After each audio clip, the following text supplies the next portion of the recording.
Welcome to my channel. Try to hear the latest story. The new CEO fired me on her first day. Mason Graves, your era is over, she said, while the orchids I brought were still in my hands. She didn't know that. 3 days earlier, I'd signed some papers. The next morning, the assistant burst in, panicking. You need to see this. Hey, Reddit, grab some popcorn, buckle up, and get ready for the most savage work drama you'll read this week. Here's how my new CEO got humbled. Real fast, after she thought she could fire me on day one. Name's Mason, 48 male. And there I was, standing outside the conference room at 8:50 a.m. on a Wednesday, holding a bouquet of white orchids. 23 years at Silvergate Logistics, and I still bought into garbage like team building and welcoming new leadership. Feel free roast me. I deserve it. The orchids were for Victoria Sterling, the new CEO. The woman had a reputation that could frost glass. Yale MBA, 4 company turnarounds, known for cutting staff like she was trimming hedges. She'd already axed a vendor contract that was bleeding us $315,000 annually and pushed our warehouse efficiency from 93% to 95% in her first week. The woman was sharp. Fine. I'd outlasted 3 CEOs already. I knocked twice and walked in. Victoria sat at the head of the table, flanked by 2 suits I'd never seen before. Younger guys. Expensive watches. Morning, I smiled, holding up the flowers. Thought I'd... Mason Graves. Your era here is over. My stomach dropped. She slid a manila envelope across the table like she was serving divorce papers. No pleasantries. You're terminated. Effective immediately. Security's waiting outside. I stood there holding the orchids like an idiot. 23 years. The Seattle shipment disaster, where customs flagged everything for 4 days, cost us $165,000 in penalties, but I fixed it. The 2019 audit I caught that saved the company $7.8 million. My brother's wedding I missed because of a system crash that only I knew how to unfry. None of it mattered to this woman. This is about evolution. Silvergate must shed its dead weight to survive in the modern market. Your departure sends a message about our commitment to change. Dead weight. One of the suits actually smirked. The other one had his phone out, recording. Victoria wanted this documented, probably planned to show it to the board later as proof she could make tough decisions. The smirking suit had a legal pad with my name at the top. They'd prepared talking points for my firing. Security showed up 40 seconds later. Outside contractors. Victoria had planned this like a military operation. I picked up the envelope, left the orchids sitting there like a memorial, walked out of that conference room trying not to look like I'd just been kicked in the stomach. Behind me, Victoria's voice, smooth as ice. Excellent. Now let's discuss the restructuring timeline. My office looked pathetic when you knew you were leaving it. 19 years in this space. Security handed me a cardboard box. The taller guard looked uncomfortable. Guy had worked building security for 6 years. We'd talked about his daughter's soccer games, his wife's bakery business. Now he was supervising my removal like I'd stolen company laptops. Sorry, Mr. Graves, he muttered. Orders. A chipped coffee mug. A brass nameplate. To Mason Graves, a man who delivers. Some photos. That was it.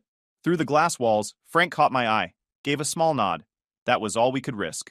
Down the hall, Carol from HR had her hand over her mouth. Stephen Park turned away from his computer, face red. My phone buzzed with texts from Carol, Sean, Frank, all saying the same thing. The hallway went quiet when I walked through with my box. 47 employees on that floor. Not one of them made eye contact. That's what fear does. Victoria had been CEO for 7 days, and already everyone knew crossing her meant unemployment. I sat down for exactly 20 seconds. Let myself feel the anger, the humiliation, the exhaustion of giving everything and getting removed like that. 20 seconds. Then I stood up, grabbed my box, and walked out. The elevator ride down felt like descending into hell. The lobby went silent when I walked through. The guards looked miserable. Take care, Mr. Graves, Vincent said. Outside, Portland was drizzling. Bobby's pickup pulled up, horn blasting. Bobby leaned out, shirt stained with grease.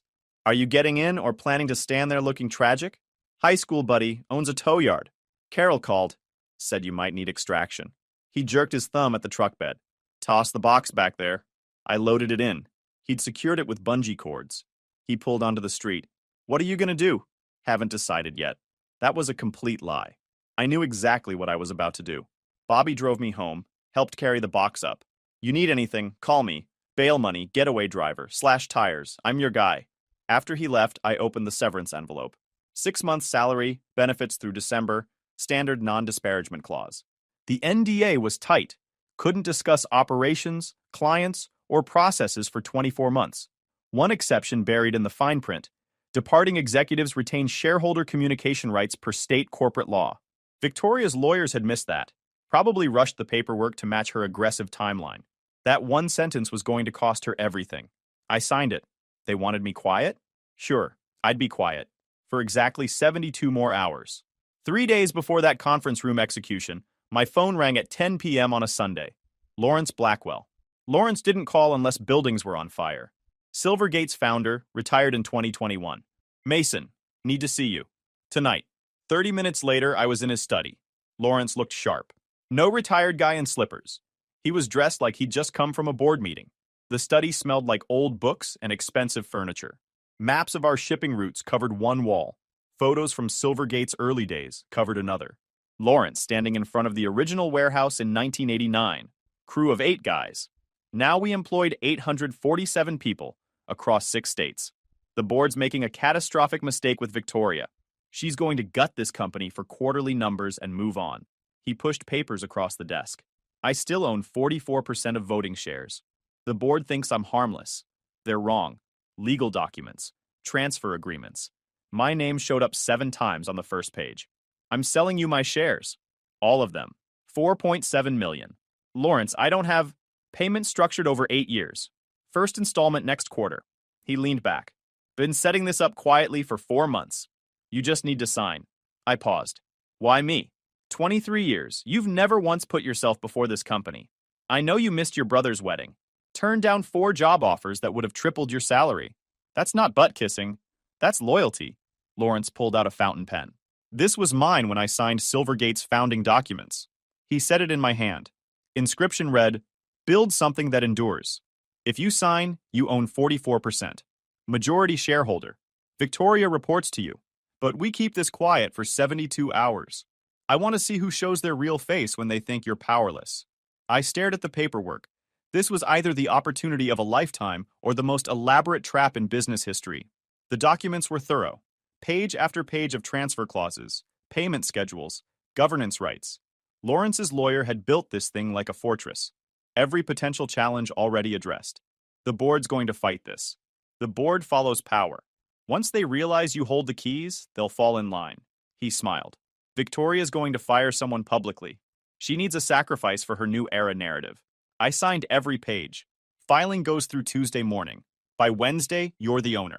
Before I left, Lawrence made one more call. To my ex-wife. Danielle and I stayed civil after splitting in 2018. She's a CPA who specializes in corporate warfare. Sharp as broken glass. We divorced because I was married to Silvergate more than her. She showed up 40 minutes later. She looked at Lawrence's paperwork. You're buying the company that ruined your personal life.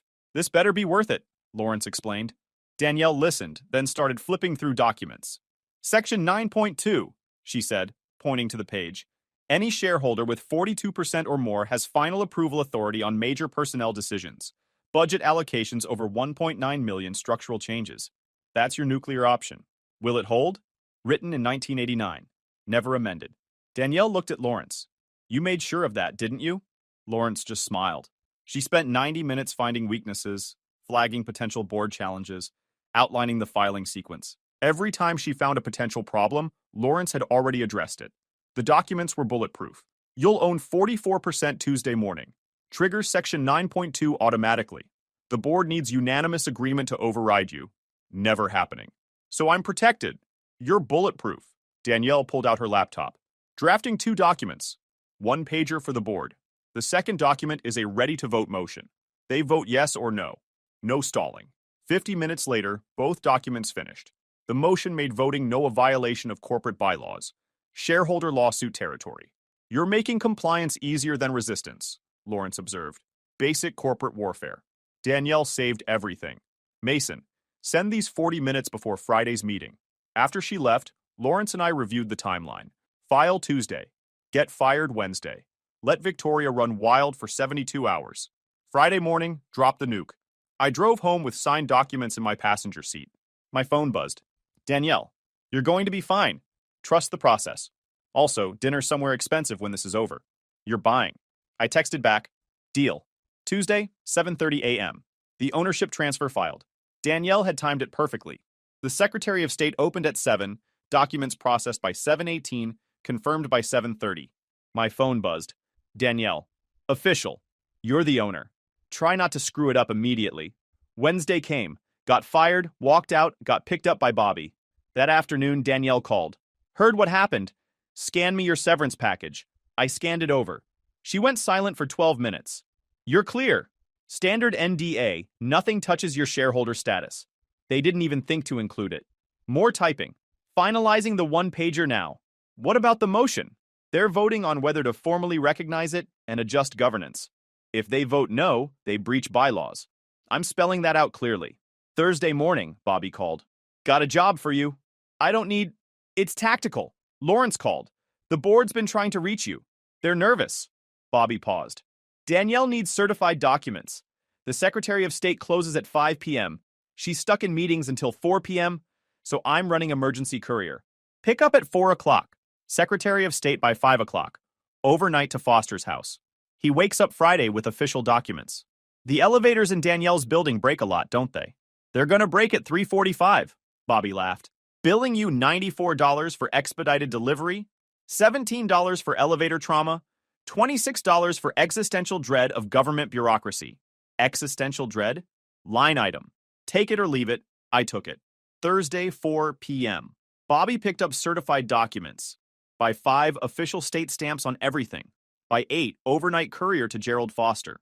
Gerald Foster was the kind of board member who read everything 3 times before voting. Exactly the guy you wanted receiving legal documents that would flip his entire understanding of company ownership. He'd verify every detail before Friday's meeting. Bobby had gift-wrapped the envelope. Red ribbon, the works. Made it impossible to ignore sitting on Foster's front porch at 6 a.m. Thursday night, I couldn't sleep. Danielle texted out of nowhere. Stop overthinking. Bylaws are clear. Motion is bulletproof. Show up calm. Let documents do the work. How'd you know I was awake?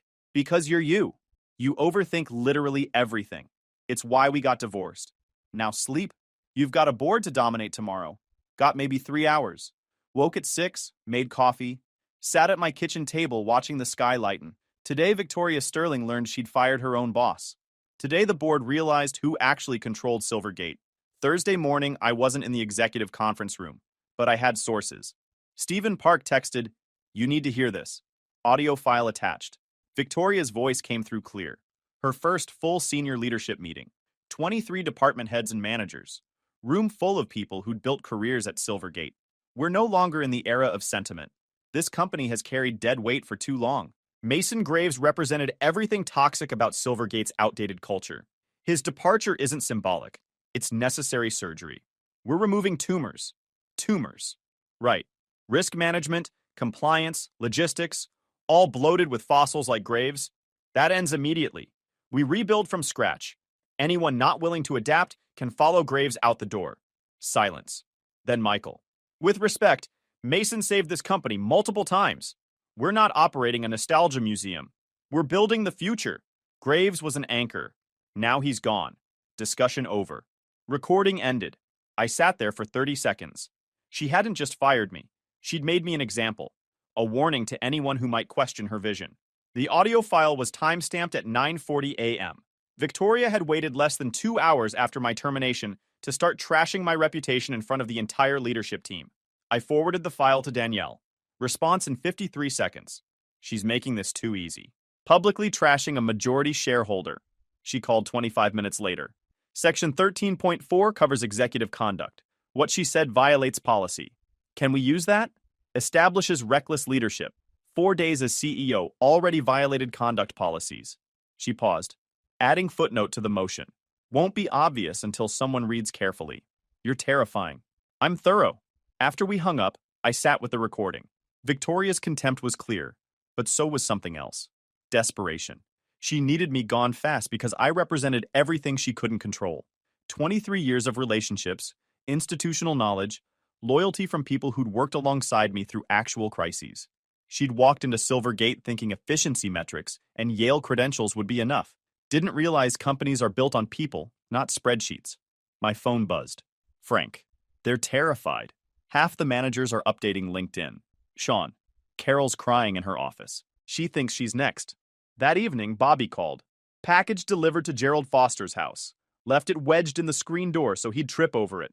You're the worst. I'm the best. Foster's gonna open that thing at 6 a.m. with his coffee and choke on his breakfast when he realizes what it means. I started making notes. Victoria had made 17 operational changes in 7 days. 11 of them reversed decisions I'd made over the past 5 years. 4 of those reversals would cost Silvergate money within 6 months. I'd already run projections. She wasn't building a better company. She was building her resume. I wasn't angry anymore. I was patient. And tomorrow, Victoria Sterling would learn the difference. That night, I slept better than I had in weeks. Friday morning hit different. Woke up without an alarm, brain already running scenarios. The board meeting was at 10 o'clock. Gerald Foster would have found the certified documents on his doorstep when he grabbed his newspaper. That gave him almost 4 hours to panic, call lawyers, and realize how thoroughly Danielle had locked this down. Made coffee, showered, put on the charcoal suit I usually saved for major client meetings. Dark blue tie, simple. My phone stayed quiet until 7:36 a.m. Then it exploded. Text from Gerald Foster. We need to discuss the documents I received this morning. Then from Kenneth. Mason, this is highly irregular. The board should have been consulted. Then from Elaine. Is this ownership transfer legitimate? I didn't respond to any of them. Danielle had been clear. Let them spiral. The transfer was legal, the bylaws were binding, and I owned the company. Then Danielle called. Foster's lawyer contacted me again, asked about negotiation. I told him bylaws aren't negotiable. He went silent. The board's going to try one last play. They'll question the timing. I'm sending you one more document, she said. Summary of potential board objections and your responses. The document hit my email seconds later. 9 objections, each with a 2-sentence response. Clean. You're scary good at this, I said. This is literally what I do. She paused.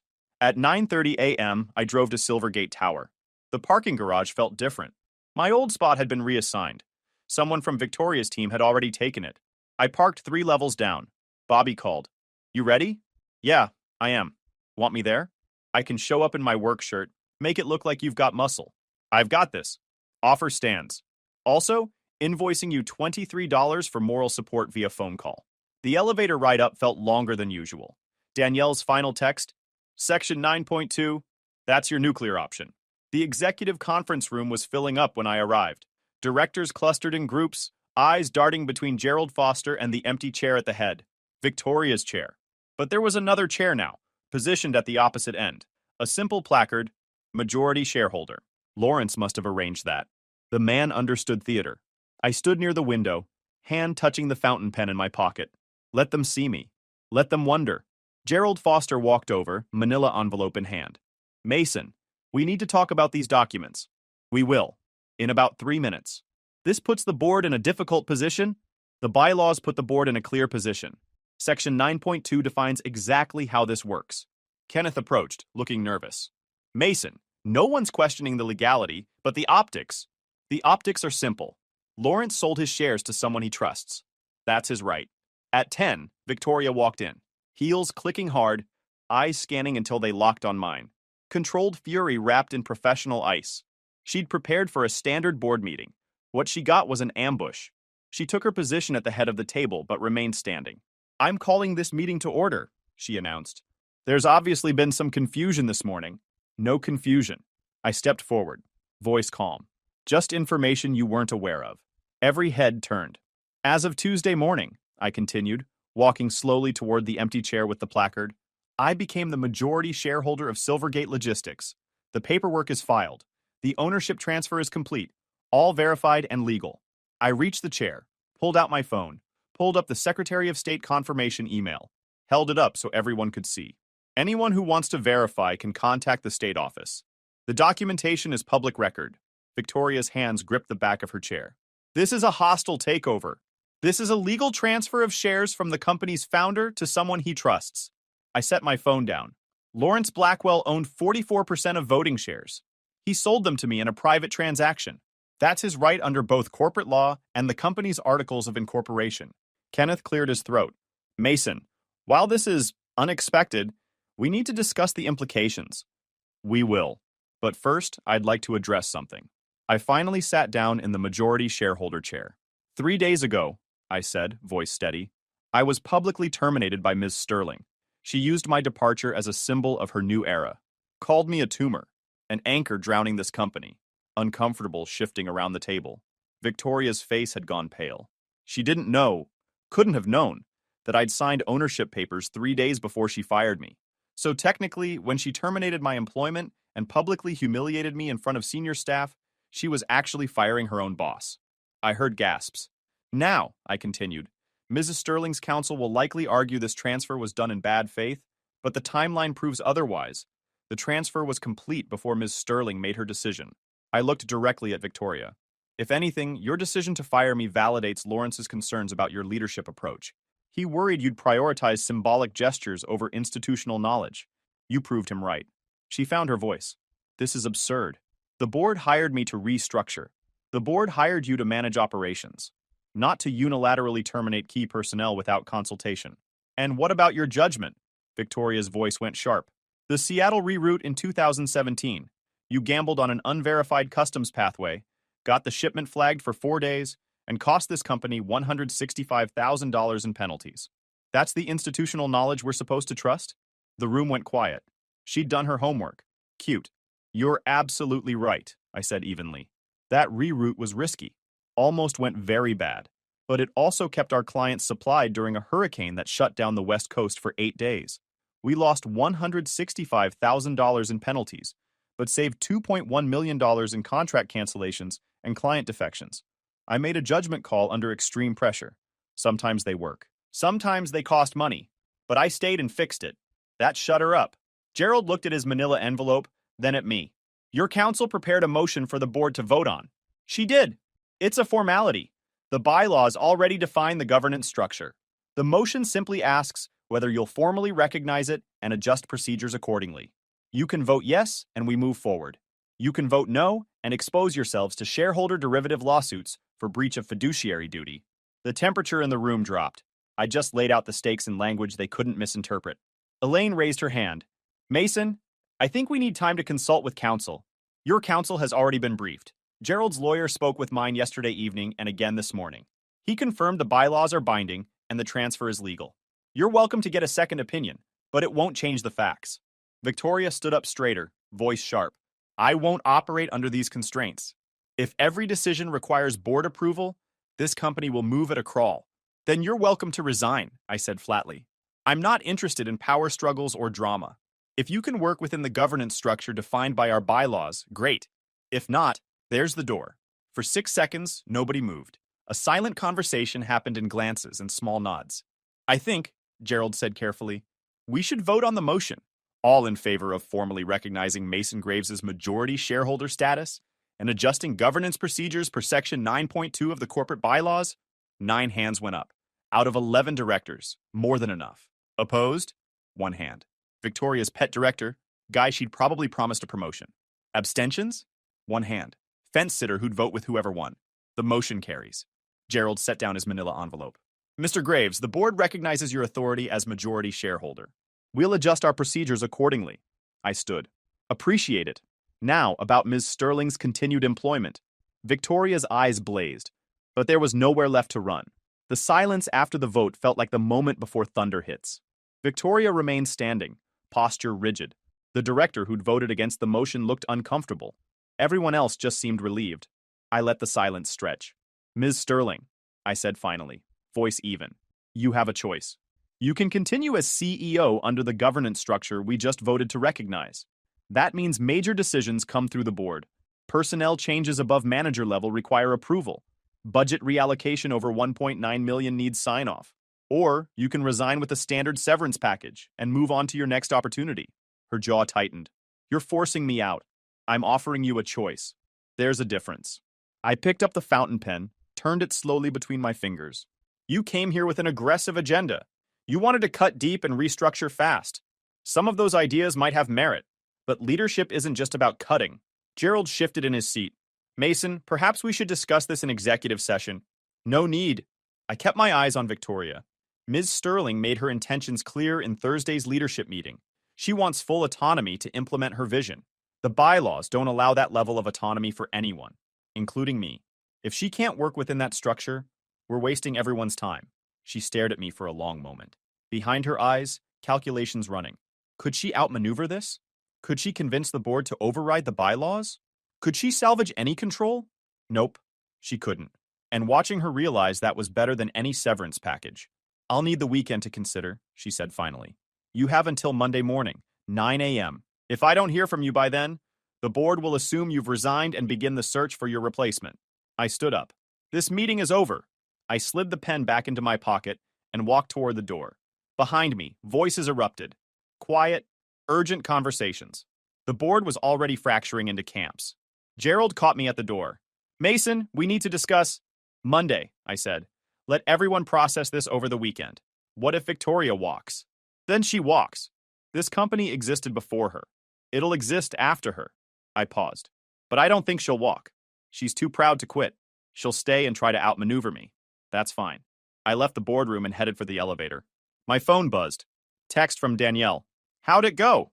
Motion passed. 9-1-1. Beautiful. Sending you the updated governance procedures document. Forward it to the board by the end of day. Establishes the new approval workflows before anyone can claim confusion. Text from Bobby. I saw that Yale Ice Queen storm out. She did not look happy. You win? Not yet, but close. I took the elevator down to the lobby. The executive floor felt different now. People weren't avoiding eye contact anymore. A few actually nodded respectfully. Carol from HR passed me in the hallway and mouthed, "Thank you." Outside, Bobby's tow truck was still parked across the street. I walked over. He rolled down the window, backwards cap slightly crooked. Surveillance report. One very angry CEO, 3 confused-looking suits, and a bunch of people who seem way less stressed now. Invoice me for the surveillance. Already did. $76. 2 hours at $38 per hour. Come on. I didn't finish, he interrupted. Plus $14 for the emotional weight of watching corporate warfare unfold. He grinned. You killed it in there. Haven't won yet. She's got until Monday to decide. She's gonna quit. Nobody that arrogant sticks around to be someone's subordinate. Bobby pulled out a crumpled piece of paper from his console. Speaking of invoices, here's the full accounting. Pickup service after termination. Premium cargo handling. Bungee cord usage. Overnight courier to Foster's house. Elevator emotional trauma. Existential dread of government bureaucracy. Suburban gas surcharge. Surveillance services. Emotional labor watching my boy get disrespected. I did the math. $290. Plus Oregon's weird business service tax. Comes to $300. He handed me the paper. It was written in actual crayon. Blue crayon. Cash or Venmo. Bobby will always be Bobby. I Venmo'd him $330. Keep the change. Generous. I like it. He pocketed his phone. Seriously, though, if you need anything else, you call me. Tire slashing offer still stands. After he drove off, I sat in my car for a minute. Engine running. My phone buzzed. Text from Danielle. Sending additional invoice for Friday board meeting preparation work. Board motion drafting. Additional document review. Stress management during a crisis. And a reminder that I'm always right. Total, $900. Payment due within 30 days. Then another text. Also, dinner reservation for next Friday. That steakhouse downtown you've been avoiding because it's expensive. We're celebrating. You're paying. I smiled and paid her invoice immediately. Added a $150 tip with the note for making this bulletproof. Her response came back in seconds. Tip accepted. You're learning. That afternoon, I forwarded Danielle's governance procedures document to all 11 board members. It outlined exactly how the new approval process worked. Submission requirements, timelines, voting thresholds, escalation procedures. Everything clearly defined, no room for creative interpretation. Gerald responded within 18 minutes. This is comprehensive. We'll implement immediately. Kenneth. Agreed. This clarifies everything. Elaine. One question about the budget approval threshold. I called her. Spent 20 minutes walking through the logic. Budget allocations under $1.9 million could be approved by department heads and CFO. Anything over needed board review. Standard threshold. Kept small decisions moving while maintaining oversight on major expenditures. That makes sense, Elaine said. I was worried this would create a bureaucratic nightmare. After we hung up, I drove home. Spent the weekend fielding calls from board members, department heads, even a couple competitors who'd somehow heard the news and wanted to explore opportunities. I kept every conversation short and professional. Saturday evening, Lawrence called. Mason, you did excellent work. I had a good teacher. And a terrifying CPA. What's your read on Victoria? She'll resign. And if she doesn't, then Monday's going to be interesting. But I was right. Saturday afternoon, an anonymous source leaked to a business journal about entrenched leadership blocking reforms. The article painted Victoria as a visionary fighting against outdated board members, resistant to change. Subtle jabs at my age, my tenure, my inability to adapt to modern logistics. The article went live at 5:30 p.m. Danielle called. Saw the leak. That's Victoria. Clumsy last shot. Already handled. Sent the board a performance comparison. Numbers don't lie. The comparison showed Victoria's proposed cuts would have eliminated 3 departments that generated 18% of company revenue. Her efficiency gains mostly came from vendor renegotiations that any competent CFO could have done. The warehouse improvements? Those were already scheduled before she arrived. Previous CEO's initiative. Sunday evening, a company-wide email went out from Victoria Sterling. After careful consideration, I've decided to step down as CEO of Silvergate Logistics. While I'm proud of the changes we began implementing, I believe there are differences with the board's direction that make it appropriate for me to pursue other opportunities. I wish Silvergate continued success. Carefully worded to avoid admitting she'd been completely outmaneuvered. My phone exploded. Texts from employees, managers, directors, all asking the same thing. What happens now? I waited, then sent my own company-wide email. Silvergate team, as you've seen, Victoria Sterling has resigned as CEO. The board and I will be announcing our transition plan Monday afternoon. In the meantime, operations continue as normal. Department heads retain their current authority. Questions can be directed to your immediate supervisors. Thank you for your patience during this transition. Mason Graves, majority shareholder. Simple, clear, no drama, just facts. Danielle texted, perfect response. You're actually getting good at this. Bobby. She quit, called it. You owe me a drink. Monday morning, I arrived at Silvergate. The building felt different, lighter. People smiled.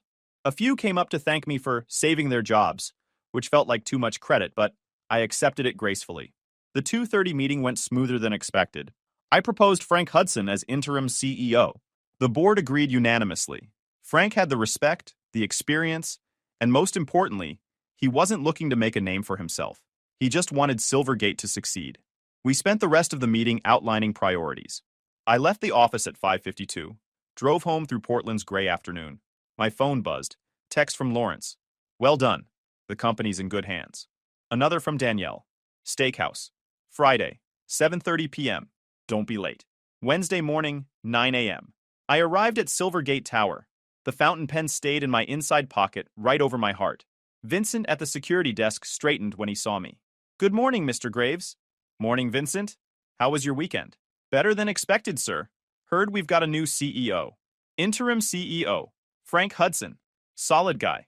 Everyone's saying so. Building feels different. Better. The elevator ride up felt lighter. The past week and a half had been a masterclass in corporate warfare, but we'd come through it. Bruised, maybe, but intact. Frank met me at the elevator. Mason, got a minute before the all-hands? Sure. We walked to his new office, the CEO office, though he'd already moved most of Victoria's aggressive modern furniture out and replaced it with something more practical. Guy had been CEO for about 2 days and already made it feel less like a museum exhibit. I wanted to thank you, he said, closing the door, for trusting me with this. You earned it. 15 years of competence and loyalty. That counts for something. Still, you could have taken the role yourself. Everyone would have understood. I shook my head. I'm better behind the scenes. Always have been. At 10 a.m., Frank held his first all-hands meeting. Company-wide, streamed to all locations. I stood at the back of the main conference room while he talked. He was good at this. Calm, clear, honest about the challenges ahead, but realistic about solutions. The last 2 weeks have been turbulent, Frank said, looking at the camera. People nodded. Started looking like they worked for a company instead of a demolition site. Mason Graves will remain active as board chairman and majority shareholder, Frank continued. His 23 years of institutional knowledge and his commitment to this company's success will guide our strategic decisions. but day-to-day operations will run through me and your department heads. We're going to move forward thoughtfully. After the meeting, employees came up to shake my hand. Thank me for not letting them destroy what we built. I accepted it gracefully, though part of me felt like I'd just done what anyone in my position should have done. Protected what mattered. Then Carol from HR pulled me aside. The morale surveys we ran yesterday show a 52% improvement over last week. That's unprecedented. People feel safe again. Good. That's what matters. Stephen Park stopped me in the hallway. Guy had 20 years at Silvergate, ran the entire West Coast logistics operation. Mason wanted to say thanks. Victoria was planning to outsource my entire department to a contractor in Nevada. Would have killed 73 jobs. Frank already told me that's off the table. Victoria had some aggressive ideas. Then a text came from Bobby. Your boy's crushing it. Also, I'm at the steakhouse Friday. Crashing your dinner. Hope that's cool. I texted him back. Not cool. Too late. Already made a reservation for 3. Danielle said I could come. Friday evening, 7:30 p.m. The steakhouse downtown was exactly as expensive as I remembered. Dark wood, leather booths, the kind of place where the waiter describes each cut of beef like it's a religious experience. Danielle was already there. Business jacket over a vintage concert t-shirt, reading glasses perched on her nose while she reviewed the menu. She looked up when I sat down. You're on time. Shocking. You said non-negotiable. I did. She closed the menu. Porterhouse, medium rare. You're getting the ribeye because you always get the ribeye. Bobby arrived 20 minutes late, work shirt traded for a clean button-up. He slid into the booth next to me. This place is fancy. They've got cloth napkins. What is this, a wedding? Danielle ordered a bottle. We're celebrating. Mason's paying. Might as well make it memorable. Over dinner, we rehashed the past 2 weeks. Every time we got to a good part, Bobby would add some detail I'd forgotten, like how he'd parked the tow truck deliberately in a loading zone across from Silvergate Tower, so security would have to notice it, or how he'd used gift wrap to make Gerald Foster's document delivery look festive. You gift wrapped legal documents? Danielle asked. Red ribbon and everything. Figured if you're getting life-changing news at 6 a.m. on your doorstep, might as well make it look important. Bobby took a drink. Foster's doorbell camera probably caught me doing it. That footage is legendary. After dinner, after Bobby insisted on ordering dessert because Mason's paying, we sat there satisfied. The drink was gone. The table was covered in empty plates. The waiter had stopped hovering. Danielle pulled out her phone. Moment of truth. Total bill before tip. How bad? $523. Split 3 ways is... Wait, no. You're paying. I'm paying, I agreed. In that case, I'm ordering another dessert to go. Bobby, you want anything? Can they box up a ribeye? 20 minutes later, we left the restaurant carrying takeout containers. On the sidewalk, Bobby clapped me on the shoulder. Proud of you, man. You went from fired to owner in 2 weeks. That's movie material. It was 2.5 weeks, and it wasn't just me. You both... Stop, Danielle interrupted. You're going to say something sentimental and ruin the vibe. Accept the compliment. Move on. Thank you. I laughed. The following Monday, Frank held his first executive leadership meeting. I attended as board chairman. Frank ran it smoothly. After the meeting, Gerald pulled me aside. The board wants to formalize your position. Chairman of the board with appropriate compensation package. You've been the majority shareholder for 2 weeks now and haven't taken a salary. I don't need... You're providing strategic oversight, attending board meetings, reviewing major decisions. That's work. It should be compensated. He handed me a folder. Standard chairman package. $265,000 annual retainer plus stock options. Danielle already reviewed it. Said it was fair market value. You sent this to Danielle? She called me last week and said, quote, if you try to lowball him, I'll make your next audit a living nightmare. So I sent it to her first. Gerald almost smiled. Your ex-wife is terrifying. She really is. I signed the chairman agreement. Gerald was right. The work deserved compensation. I pulled out the fountain pen, looked at it in the fading light. The inscription still read the same. Build something that endures. 23 years of sacrifice had led to this. Not a corner office or a fancy title. Just the quiet knowledge that when I walked away someday, Silvergate would still be standing. The people would still have jobs. The work would continue. That was enough. More than enough. YouTube just dropped this new hype feature. If you're hooked on this story, smash that hype button. It tells YouTube this video deserves to blow up, and it keeps even crazier stories coming your way.